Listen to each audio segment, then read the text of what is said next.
The morning shift at Kepler Station began like any other day in the past 3 years. Commander Jake Morrison walked through the main corridor, nodding to the various alien crew members who operated the massive monitoring station, the coffee. In his hand was still hot, and the artificial gravity made his steps feel normal despite being in deep space. Outside the large windows, the blue and green planet of Centauri Prime rotated slowly below them. Jake had been stationed here as the human liaison officer for almost 2 years now. It was a quiet job most of the time. The Galactic Council used Kepler Station to monitor ship traffic and watch for any unusual activity in this sector of space. Most days involved checking routine cargo shipments and updating databases with new vessel registrations. The work was important but rarely exciting. He entered the command center, where dozens of alien technicians sat at their stations. The room buzzed with the soft sounds of alien languages and electronic beeping from various instruments. Zethka, the reptilian security chief, looked up from his console and gave Jake a slight nod. The two had worked together long enough to develop mutual respect. Even though they came from completely different worlds, Jake settled into his station near the back of the room. His job was to handle any situations involving human vessels or to provide cultural context when human behavior confused the alien staff. Most humans who traveled through this sector were merchants or explorers, and they rarely caused problems. The Council had detailed files on every human ship design, from the smallest transport pods to the largest military cruisers. The first few hours passed without incident. Jake reviewed shipping manifests and answered a few questions about human dietary requirements for a passenger liner. Dr. Helen Brooks, the station's xenotechnology specialist and the only other human on the crew, stopped by to chat about a new alien food synthesizer she was testing. They talked about their families back on Earth and shared stories about adapting to life among aliens. Everything changed at exactly 11:47 station time. The main sensor array suddenly erupted with alarms. Every screen in the command center flashed red warning lights. Alien voices rose in confusion and concern as technicians frantically worked at their stations. Jake jumped up from his chair and moved toward the main display screen. Zethka's scaled. Hands flew over his controls as he tried to understand what the sensors were detecting. His yellow eyes widened as data streamed across his screen. He turned to address the room with his gravelly voice carrying a note of worry that Jake had never heard before. Massive energy signature detected at the system's edge, Zethka announced. Unknown vessel dropping out of faster-than-light travel. The main screen lit up with a tactical display of the Centauri system. A bright red dot appeared near the outer planets, moving steadily toward the inner system. The computer estimated the vessel's size and speed, displaying numbers that made several aliens gasp in surprise. Jake stared at the readings. The ship was huge, nearly 2 kilometers long according to the sensors. Its energy output suggested incredibly advanced propulsion systems. But something about the energy signature seemed familiar, though he couldn't place why. "Can we get a visual?" Jake asked, moving closer to Zethka's station. The security chief worked his controls and the main screen shifted to show a long-range camera view. The image was grainy at first, but the computer enhanced it gradually. What appeared on the screen made Jake's heart skip a beat. The vessel was clearly human in design. Its angular hull and distinctive engine configuration were unmistakably from human shipyards. But Jake had never seen anything like it before. The ship was sleeker and more advanced than any human vessel he knew. Its hull seemed to be made of some kind of dark metal that absorbed light rather than reflecting it. "That's a human ship," Jake said, his voice barely above a whisper. Zethka turned to look at him with surprise. "Are you certain?" "Our database shows no matching human designs." Jake nodded slowly. "The basic structure is definitely human. But you're right, I don't recognize the specific design either." The alien technician at the communications station suddenly spoke up. "The vessel is broadcasting human identification codes, but they don't match any known patterns in our files." Jake felt a chill run down his spine. Every human ship had to register with the Galactic Council before entering alien space. The identification codes were standardized and updated regularly. There was no way a human vessel could have codes that weren't in the system. "Put me through to them," Jake ordered. The communications officer worked his controls and nodded. Jake took a deep breath and activated the microphone at Zethka's station.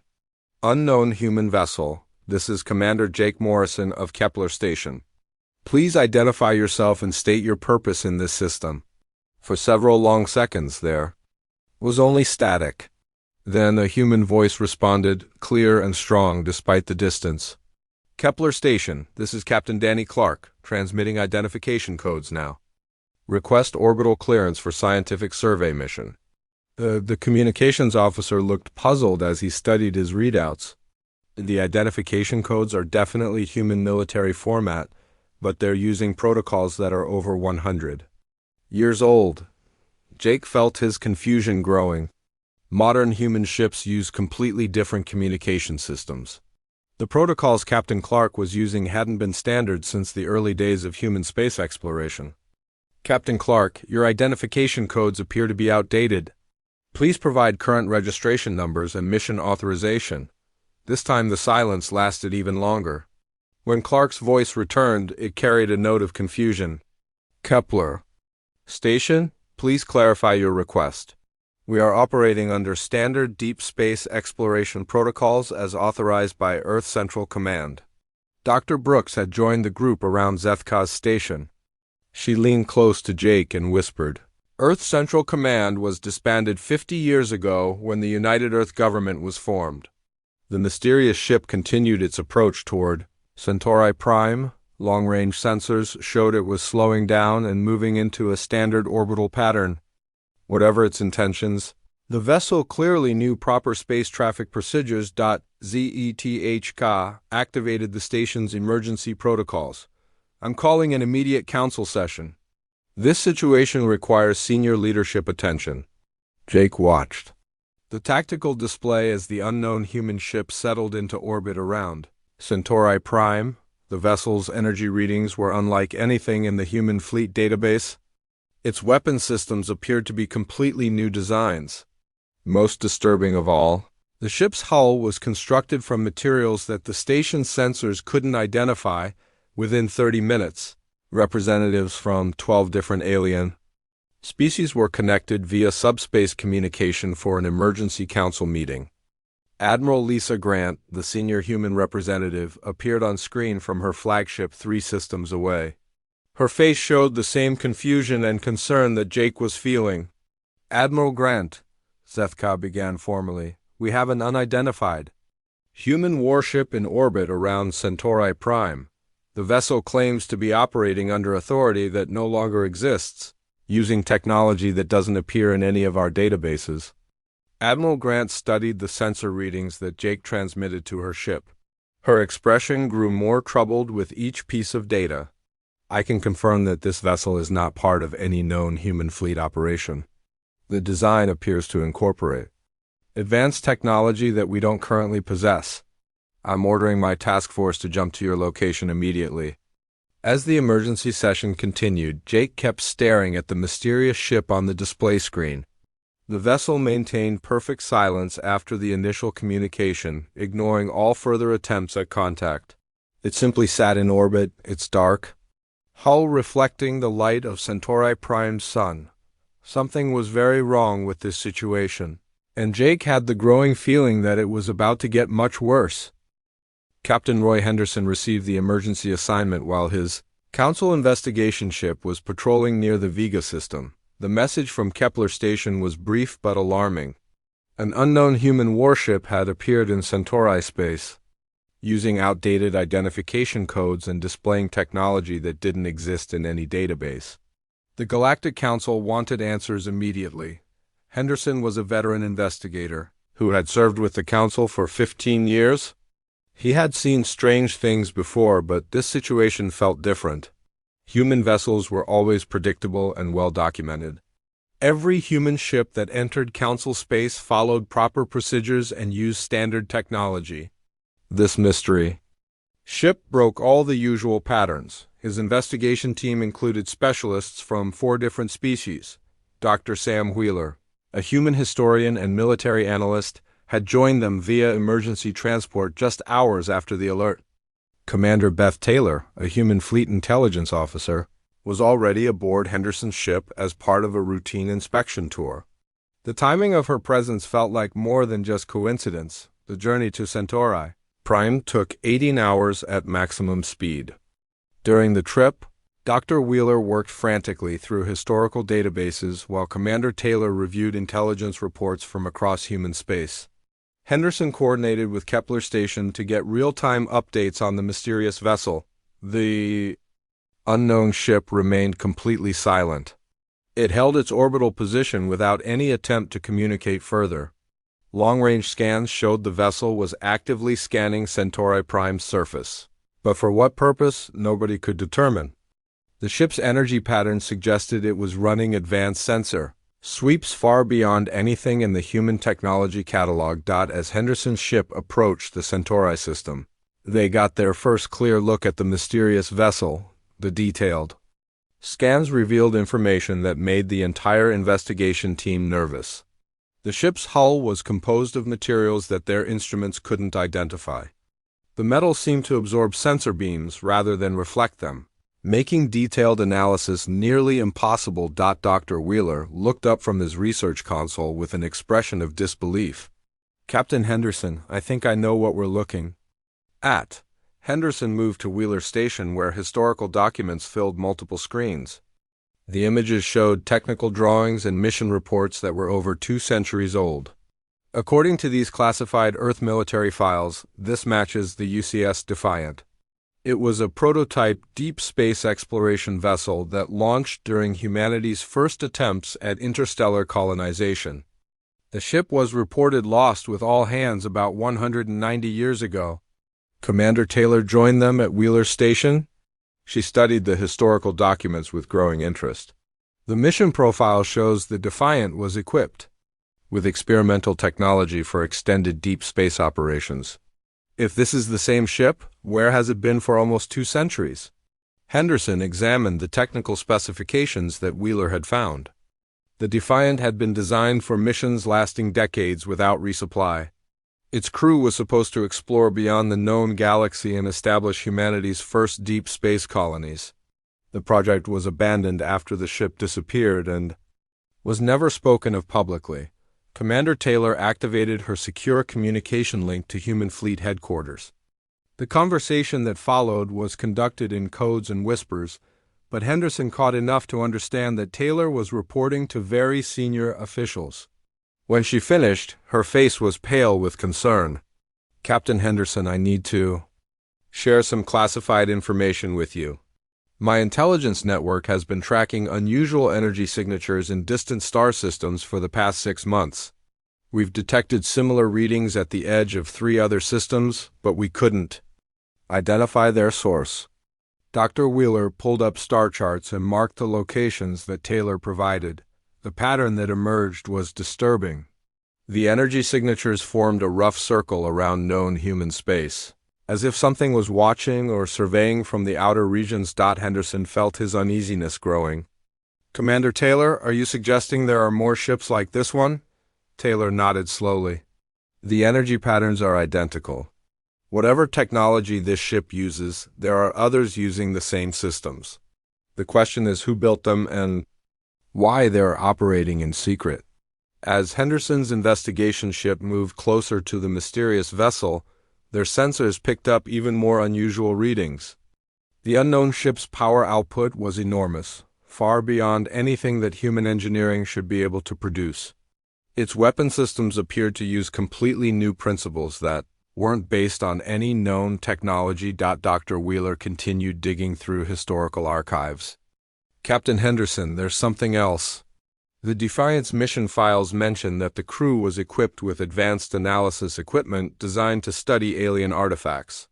If they found something out there, something with advanced technology, it might explain what we're seeing.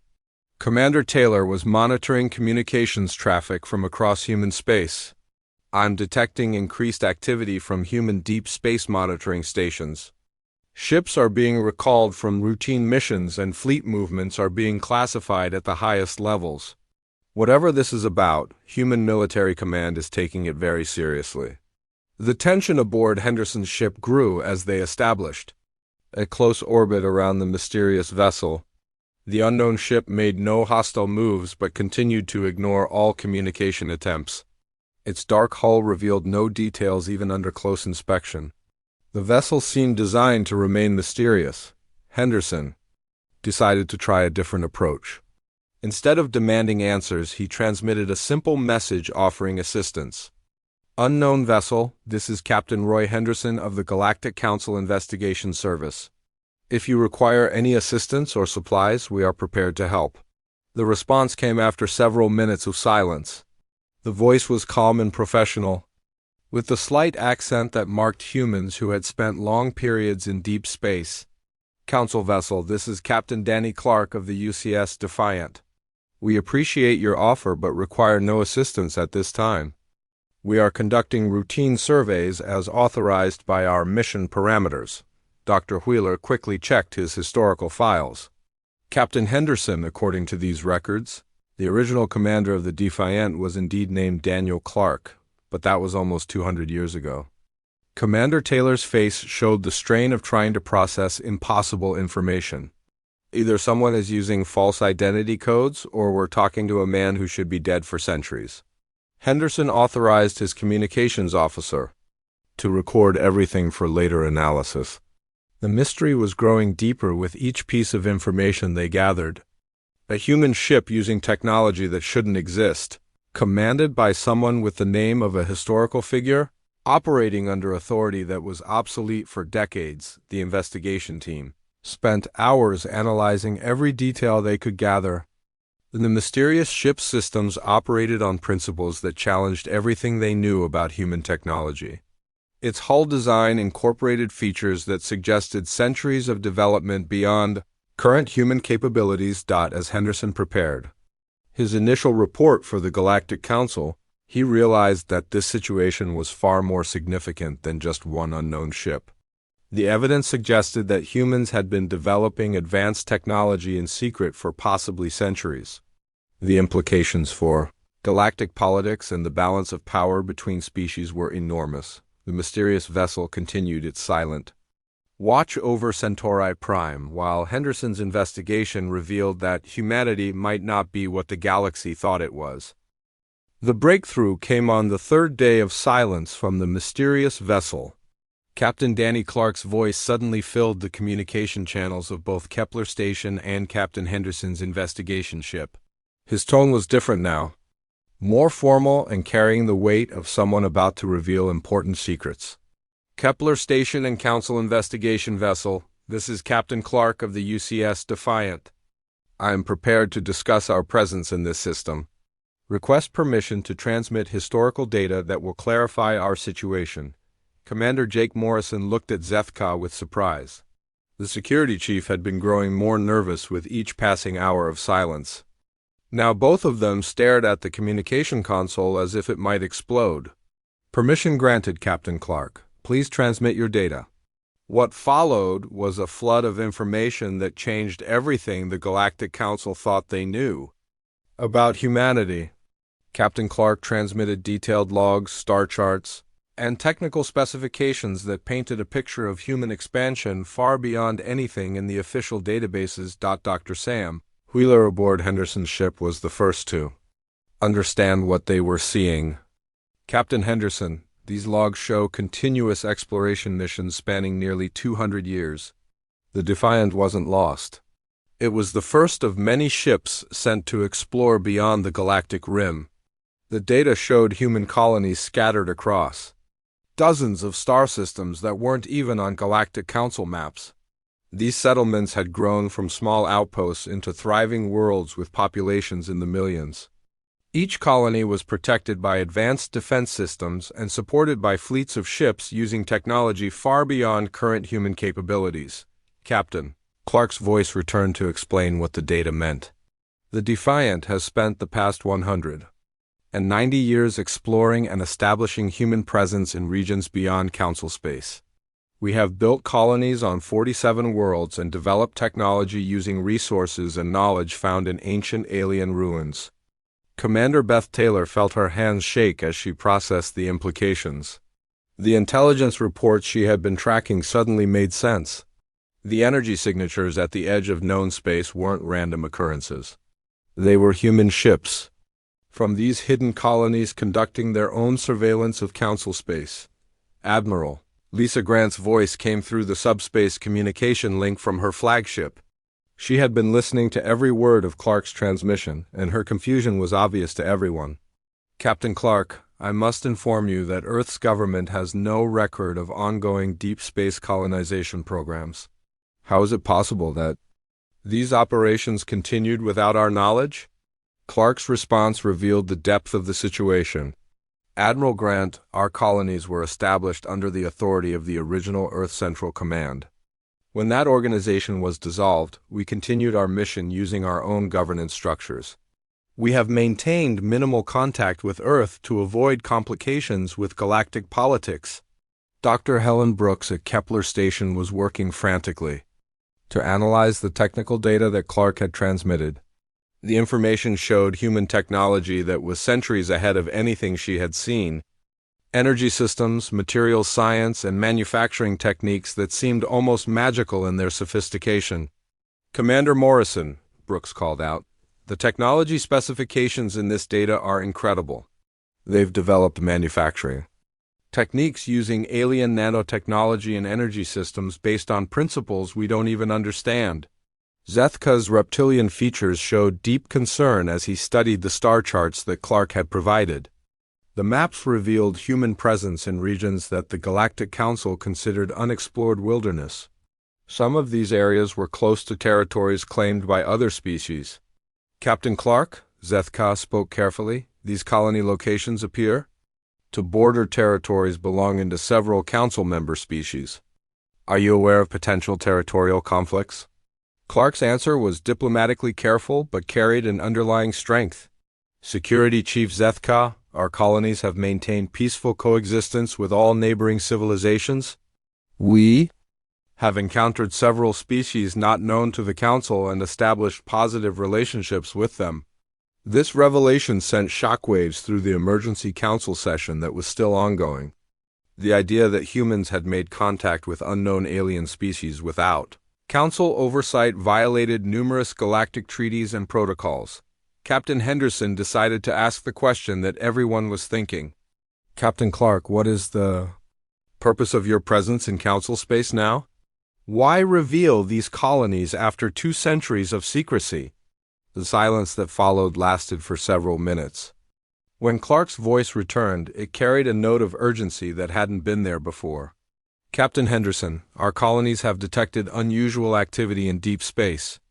Ancient automated systems are awakening in regions beyond the galactic rim.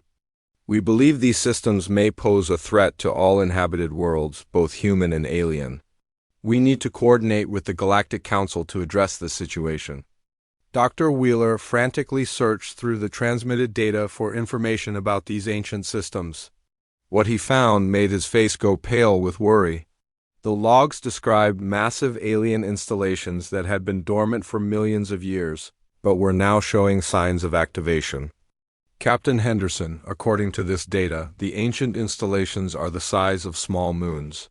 The technology appears to be automated and designed for purposes that the human colonies couldn't determine, but the power readings suggest capabilities far beyond anything any current species possesses. Commander Taylor realized that the human colonies' advanced technology suddenly made more sense. They've been preparing for this threat. The secret colonies, the advanced ships, the hidden fleets. They've been building defenses against something the rest of the galaxy doesn't even know exists. Lieutenant Amy Foster's voice joined the communication from the Defiant. Council vessels, we are prepared to share detailed intelligence about the ancient installations. However, this information requires the highest security clearances. We request a face-to-face meeting with senior Council leadership. Admiral Grant made the decision quickly. Captain Clark, I am ordering my task force to join you in the Centauri system. We will establish secure communications and coordinate with the Galactic Council for a formal meeting. As the various ships and personnel prepared for what would be the most important diplomatic contact in galactic history. The scope of the situation became clear. Humanity had not only been exploring in secret for centuries, but had discovered threats that could endanger every inhabited world in the galaxy. The mysterious warship that had caused panic, just days before, was now revealed as the herald of both incredible human achievements and terrifying dangers that lurked beyond the known stars. The galaxy would never be the same once the full truth was revealed. President Kate Sullivan's arrival at Kepler Station changed everything. Her diplomatic vessel was unlike any human ship the aliens had ever seen. The sleek craft was escorted by 6 warships that made even Captain Clark's advanced, defiant look outdated. The technology gap between official human capabilities and these new arrivals was enormous and frightening. Admiral Tony Richards commanded the escort fleet from his flagship, a massive vessel that bristled with weapon systems the Galactic Council had never encountered. When the human ships took position around Kepler Station, every alien sensor operator watched their readings with growing alarm. The energy signatures from Richards' fleet suggested firepower that could challenge entire Council battle groups. Commander Jake Morrison stood in the station's main docking bay as President Sullivan's shuttle arrived. She was a tall woman with gray hair and the confident bearing of someone accustomed to making decisions that affected billions of lives. Admiral Richards accompanied her, along with a security detail that moved with military precision. Commander Morrison, President Sullivan said as she stepped off the shuttle, I understand you've been our primary liaison during this situation. I want you to know that Earth's government has been monitoring events here very carefully. Jake felt overwhelmed by the presence of such high-ranking officials. Madam President, we've all been trying to understand what's happening. Captain Clark's revelations about the hidden colonies have created quite a stir among the Council representatives. Sullivan nodded grimly. I'm here to provide the complete truth about humanity's activities beyond Council space. It's time for full disclosure, regardless of the political consequences. The formal meeting took place in Kepler Station's largest conference room. Representatives from 12 alien species attended via holographic projection, while President Sullivan and Admiral Richards sat across from Captain Clark and Lieutenant Foster from the Defiant. The tension in the room was thick enough to cut. With a knife, Councillor Vexra, a militant leader from the Krex species, spoke first. His voice carried barely controlled anger as he addressed the humans. President Sullivan, your species has violated numerous galactic treaties through unauthorized expansion and technology development. The Council demands immediate explanations and full accountability. Sullivan looked calmly at the angry alien representative. Councillor Vexra, I understand your concerns. However, I must remind you that humanity's actions were taken in response to threats that the Galactic Council was unaware of. We acted to protect not just human interests, but potentially all inhabited worlds in this galaxy. Admiral Richards activated a holographic display that showed the ancient alien installations Captain Clark had discovered. The images were terrifying in their scope. Massive structures the size of small planets hung in space beyond the galactic rim, their surfaces covered with technology that defied understanding. These installations have been dormant for millions of years, Richards explained. Our deep space colonies detected them awakening 6 months ago. The energy readings suggest weapons capable of destroying entire star systems. We've been preparing defenses because we believe these systems pose a threat to all life in our galaxy. Dr. Sam Wheeler leaned forward to study the images more carefully. Admiral Richards, do you have any idea who built these installations or what their purpose might be? Captain Clark answered Wheeler's question. Ausen archaeologists believe they were constructed by a species that existed long before any current civilization. The technology appears to be automated and designed to activate when certain conditions are met. We think the recent expansion of galactic civilization may have triggered their awakening. The revelation that humanity's secret colonies included advanced scientific capabilities shocked many of the alien representatives. Councillor Thekmar from the Darien Federation expressed what many were thinking. How long have humans possessed Technology superior to the rest of the Council? Why was this development hidden from us? President Sullivan's answer was carefully diplomatic but firm. The colony program began as a simple exploration mission 2 centuries ago. When our explorers discovered the ancient installations and realized the potential threat, Earth's government made the decision to develop defensive capabilities in secret. We feared that revealing the danger might cause panic or political instability. Admiral Richards added technical details that made the situation even more complex. Our colonies have developed manufacturing techniques using recovered alien technology. We've built defensive fleets and established monitoring stations throughout the outer regions. The goal was always to protect inhabited space, not to gain advantage over other species. Counselor Vexra's response was predictable and hostile. Regardless of your claimed motivations, humanity has deceived the entire Galactic Council for centuries. Your secret fleets and advanced technology represent a clear threat to the balance of power. The Council should consider immediate action to bring human activities under control. The meeting erupted in arguments as various alien representatives voiced their opinions.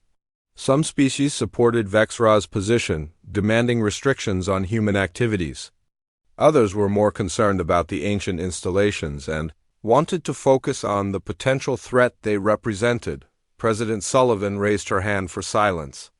I understand the political difficulties this situation creates. However, I have additional information that may change your perspective on humanity's actions. She activated another holographic display that showed intelligence reports from across the galaxy. The data revealed that several alien species had been conducting their own secret research and development programs. The Krex had been experimenting with advanced weapons in hidden facilities. The Darien Federation had established unauthorized mining operations in neutral space. It appears that humanity is not the only species that has been operating outside Council oversight, Sullivan said, quietly. Perhaps it's time for all of us to be more honest about our activities. The revelation that other species had their own secrets created a moment of uncomfortable silence in the conference room. Admiral Richards used the pause to make a proposal. That would reshape galactic politics. I suggest we establish a new framework for cooperation. Instead of hiding our capabilities from each other, we should work together to address the ancient installation threat. Human colonies can provide advanced defensive technology while other species contribute their own specialized capabilities. Commander Beth Taylor, who had been quietly monitoring intelligence channels throughout the meeting, suddenly spoke up. Admiral Richards, I'm receiving reports that the ancient installations have begun moving. 3 of the structures have changed position and are heading toward inhabited space. The news that the ancient threat was now active transformed the political discussion into a crisis management session. Counselor Vexra's hostility toward humans was replaced by concern for his species' survival. The reality of facing weapons that could destroy entire star systems made political disputes seem insignificant. President Sullivan seized the moment to offer humanity's resources to the galactic community. The human colonies stand ready to share our defensive technology and coordinate our fleets with Council forces. The threat we face is too large for any single species to handle alone. As the meeting continued into the night, the framework for a new type of galactic cooperation began to emerge. The crisis that had started with fear and suspicion was transforming into an opportunity for unprecedented unity among the stars. 6 months after the crisis at Centauri Prime, the galaxy had transformed into something no one could have imagined. Ambassador Lucy Martinez walked through the corridors of the new Galactic Cooperation Center, a massive space station that orbited the neutral world of Haven Prime. The station was 3 times larger than the old Council headquarters and buzzed with activity from dozens of species, working together on projects that would have been impossible under the old system. The crisis with the ancient installations had forced every species to abandon their political games and work together for survival. The massive alien structures had proven to be automated defense systems left by a long-dead civilization. When galactic expansion reached a certain threshold, they activated to eliminate what they perceived as threats to cosmic stability. Captain Steve Nelson stood on the bridge of the exploration vessel New Horizons, a ship that represented everything the galaxy had become. His crew included humans from both Earth and the secret colonies, along with specialists from 8 different alien species. The ship itself was built using combined technologies that no single species could have developed alone. Captain Nelson. His communications officer called out, "We're receiving the final survey reports from the Outer Rim expeditions." Nelson moved to the main display where data from 50 different exploration missions scrolled across the screen. The joint human-alien teams had mapped regions of space that were previously unknown, and discovered resources that would benefit every member of the expanded galactic community. The transformation had begun immediately after the ancient installation. Crisis was resolved. Director Paul Jenkins led the new galactic technology exchange program from his headquarters on Haven Prime. The program facilitated the sharing of knowledge and resources between species in ways that created benefits for everyone involved. Ambassador Martinez received her daily briefing from Jenkins as she prepared for the afternoon council session. Lucy, the fusion of human manufacturing techniques with Crex metallurgy has produced hull materials that are 40% stronger than anything we had before. The Darien Federation's sensor technology combined with human artificial intelligence has created detection systems that can spot threats from twice the previous range. The cooperation had started from necessity but quickly evolved into something much more valuable. Each species brought unique strengths to the partnership.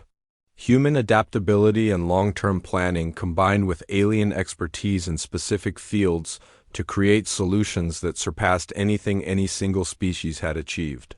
Captain Nelson's exploration mission was typical of the new era.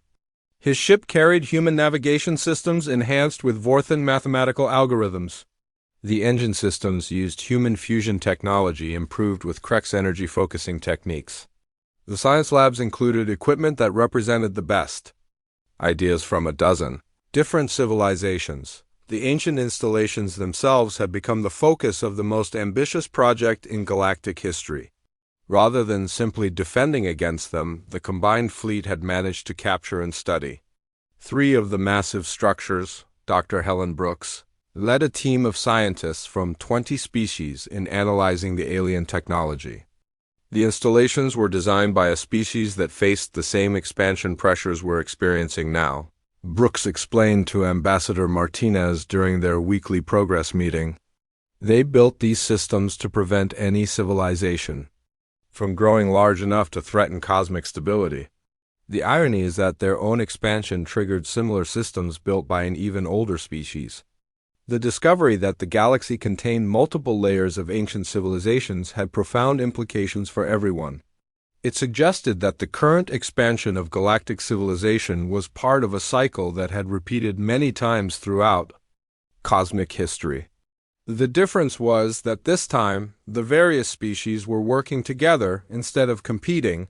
Director Jenkins had established research facilities on 12 different worlds where human and alien scientists work side by side.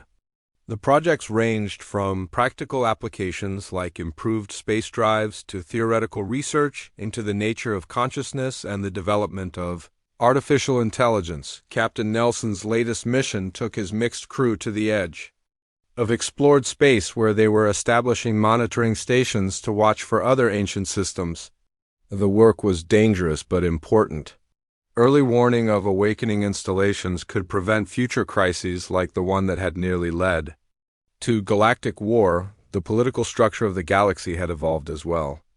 Ambassador Martinez represented humanity in an expanded council that included delegates from the secret human colonies and from several new species that had been discovered during the joint exploration missions. The old system of rigid territorial boundaries had been replaced by flexible cooperation zones where species worked together on shared projects. Commander Jake Morrison had been promoted to head the new Joint Intelligence Service. His office at Kepler Station coordinated information sharing between all species to ensure that future threats could be identified before they became crises.